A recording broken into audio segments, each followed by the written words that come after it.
All right, welcome to another edition of Politics Done Right. This is our weekly meeting with Bobby Rodrigo, who is running down the West Coast, both Washington and Oregon.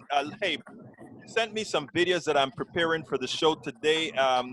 Bobby, first of all, welcome aboard. Tell us a little bit about what you're doing to refresh our people as far as what you're doing out there. Yeah, thanks for having me. So, so essentially, I'm involved in relief work, and basically the relief work is the economic destruction from the COVID, and then of course COVID itself. It's working hand in hand. So we are in the process of developing a food box program.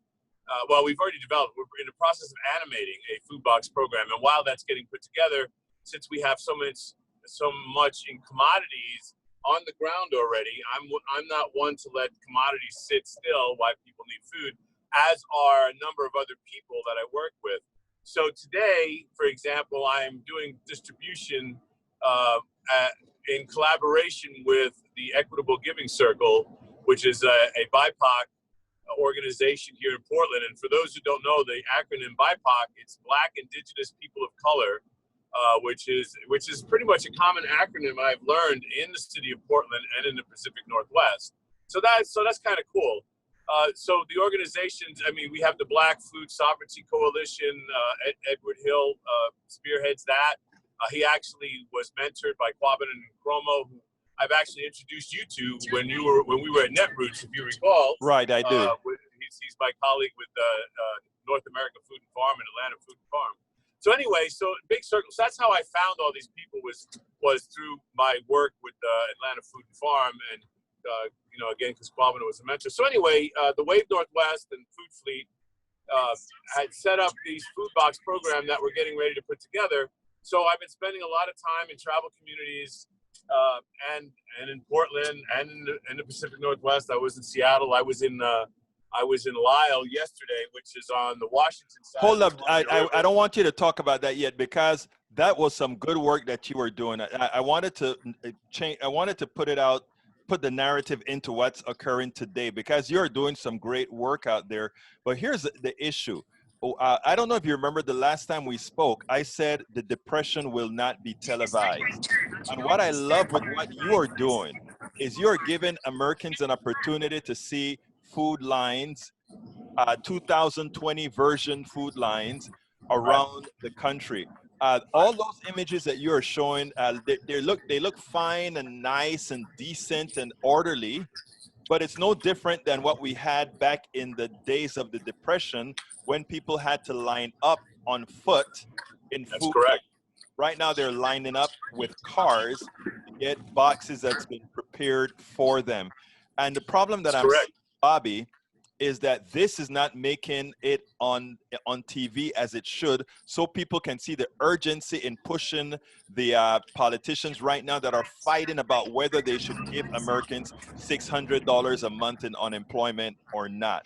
So the reason I gave that narrative is because let's start with Lyle. You were in Lyle, and I have the video with Lyle, and I'm seeing cars till the eye could see lined Actually, up. that one was the Dalles, the one where the line is really long. So every Tuesday, so there's a bunch of videos from I've been making for each day, and like on Tuesday I was in 3 places that I did videos, for example. But the original one, the Dalles, Tuesday morning. So every Tuesday morning in the Dalles. First, tell us where Dalles is. The Dalles is in Oregon. It is the dam that I discussed when I went to those sites, and I was explaining why these in-lieu sites from the Native Americans exist. And it was because of the creation of this dam. So there's a lot of distressed communities around there just on the basis of that dam being built from the standpoint of tribal nations. Now, what we do on Tuesdays, I work with an organization called Windy River Gleaners. Right, I saw that. Right, and every Tuesday, there's a distribution that is set up with us and Pacific Fruit and Company, and all of this is about food insecurity. Same thing that it was in the Depression, etc. And mind you, these things are going around all around the country. These type of, so when you mention, there's not enough information being put out there. You don't see it on TV. That is a with it. I'm in touch with it all around the country. I know people who are doing different things everywhere, and what we're doing and what we're putting together is not just geared for the Northwest. It's our model is geared for everywhere, because as you mentioned, the food supply chain and food insecurity is real. Food insecurity is everywhere, and it needs to be highlighted, and the world needs to understand what's going on. When we hear that 85% of the independent restaurants are going to be out of business by the end of the year, that's a serious number. That's not some, mortgage crash thing that happened during Bush's year, or whatever that was, from Glass-Steagall being repealed. We're talking about an impacting of every aspect of everybody's lives. With all the school closures, with all the event closures. I mean, think about from the standpoint of like the NBA bubble. Okay, so they're going to have food there, of course. But all of those cities and all those arenas where the games are normally played, there's nobody in them. There's nothing going on. So all of that isn't happening for the food supply chain. Same thing with Major League Baseball. There's nobody at the stadiums, for example. So they have started these sports events, but they're not using the food supply chain like they were in the past.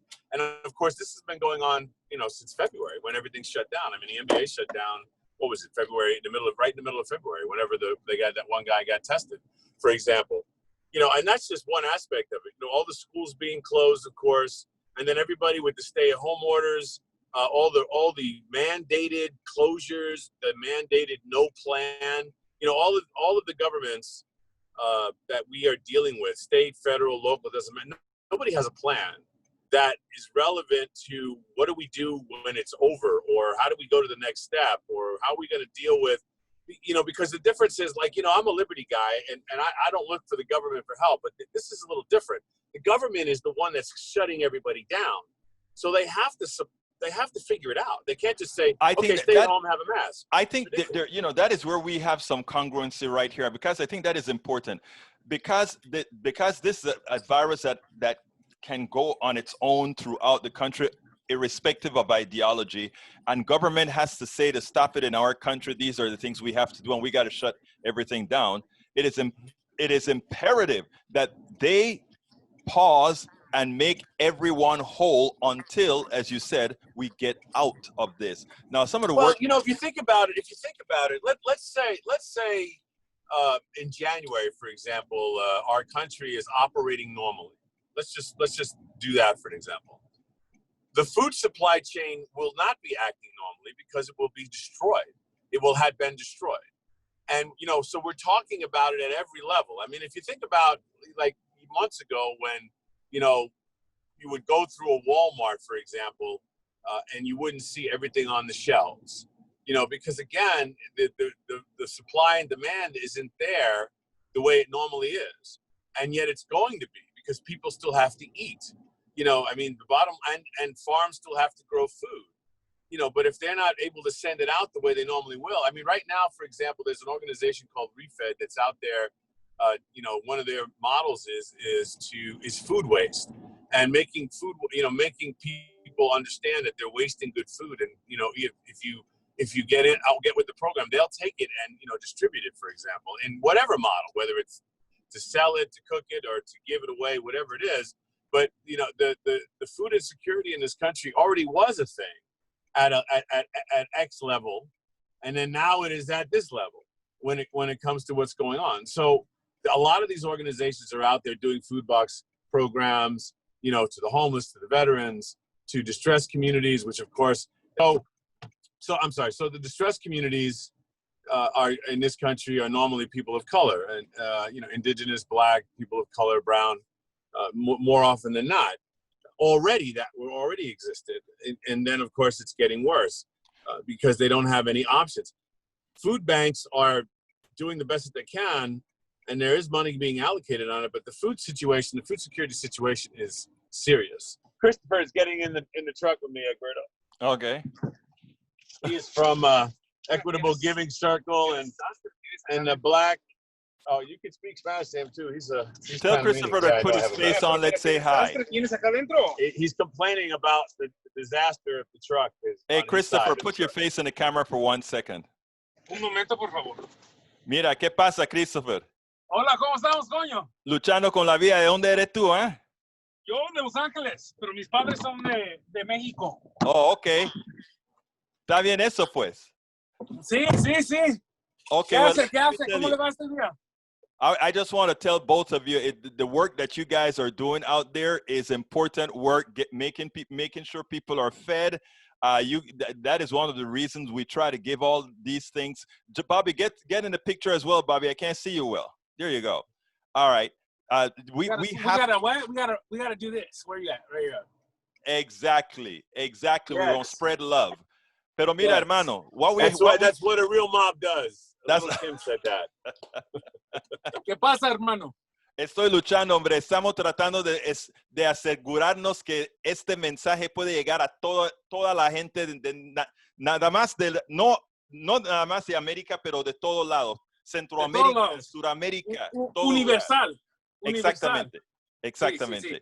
So what we have to do is, Bobby has been explaining the food insecurity in this country, which I think Bobby can be considered one of the ambassadors to do that. Because what we see on network TV, like I was just taking a look at MSNBC right here, and what I saw was them, again, they were at a food line, which is something that I said I want to see more of, because they are in LA. Every now and then they may do it in San Antonio. But I feel... Go ahead. I'm sorry to interrupt, but I feel like here the food is not as much as important as it would be in, like, say, Venezuela right now. Right. With everything going on in Venezuela, and people are standing in line for 5 hours just to go in to get one bag of beans. That's even if it's there still. Right. Yeah. Well, here we have that distribution problem that Bobby was talking about, and how we've disrupted the entire food supply. And given that people are not working, the way we work here, what you guys are doing is the only way they're actually going to get what they need. So, I mean, first of all, I want to say it's good work. I want to turn around though, Bobby, and tell me a little bit about what you have been seeing as far as the kinds of people that are needing support in all these cities. Lyle, Washington, that you went to. Well, we went to Lyle yesterday. The purpose of the distribution and the interaction with the community in Lyle was to do COVID testing for the indigenous people in the area. Right. So to update COVID, for example, Umatilla County, which contains the Umatilla tribe, which is one of the 4 consolidated tribes on the Columbia River Basin, the county is entirely shut down as of Friday of last week. So tomorrow morning, I'm going down to Warm Springs Reservation, for example, and Warm Springs has been instituted a stay-at-home order on the reservation. So we're going to be meeting the elders off the reservation, just in order to because they're basically picking people up on the reservation and taking them home if they're outside. So the virus is still impacting, the indigenous communities and the people of color communities at such a high level. And a lot of it has to do with the lack of infrastructure in the healthcare industry. I mean, it's all connected. From the standpoint of like what I was showing when I did the in lieu site visits last week and the week before, there's no infrastructure at all. I mean, so it isn't just about like not having electricity, which is major, of course. I mean, if you think about it, we were talking even about diabetes, insulin, you still have to be able to store it, at room temperature. And if you're in 100 degrees and you don't have a facility that you're living in that's protected from the weather, you can't even do that. Well, you take it to another level. I mean, how do you get medical care in any way, shape, or form at these locations? So we are bringing the information and the testing and things like that to them. So the health department was there. We brought in a mobile medical unit. And when I say we, it's the coalition. It's I know there's a lot of these nonprofits. There's a lot of pieces to the puzzle, right? A lot of pieces to the puzzle. And I videotaped. I showed some of the people that were there. Peacemakers were there, and essentially we lean on the tribal community to tell us what they need. we lean on any community to tell us what they need so we can react to it properly. Well, look, that is some great work. Look, there's a lot more that I want to talk to you about, but I have to go ahead. I want to cut this video for the show today. Sure. You know, so I want to just ask you to give me a closing statement to tell the audience what you think. Where do we need to go as we are progressing through this pandemic? Well, you know, I mean, basically, the first thing I have to say is you have to make demands on your government to create solutions. And I don't mean this BS phase 1, phase 2 reopening stuff. That's not a solution to a situation that was created by the government in a bad response nature to a virus situation. And when I say bad response, I just mean let's just shut it down and everything and not even have any kind of concept as to what that really meant until after the fact. You know, we really need to pound them to get them in line as to how are we going to solve these problems? You know, how are we going to sustain these industries after you shut them down? Bobby, I want to break you right there and tell you this. One of the answers is that people that are out there in the field, like you and Chris, you guys are seeing what's happening. You all are on the ground. Mitch McConnell is not. That's why Mitch McConnell didn't mind taking a vacation for 2 months.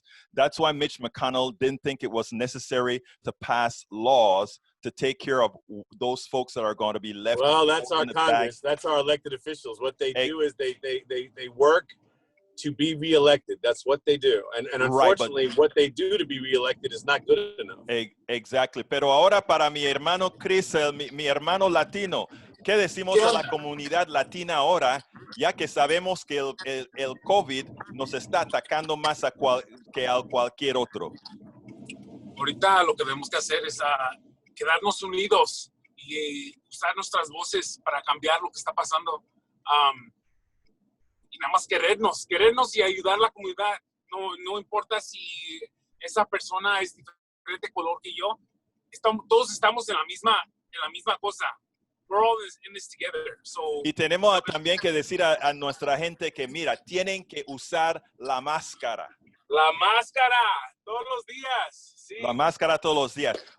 Sí. Perfectamente, hermano. Perfectamente. Bobby, thank you so kindly for having been here.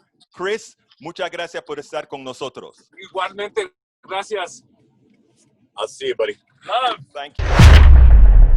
I'm Egberto Willies, host of Politics Done Right, an independent news program. I post several news videos of interest every day. I ask you so kindly to subscribe to my channel and please leave me some comments. Thank you very much.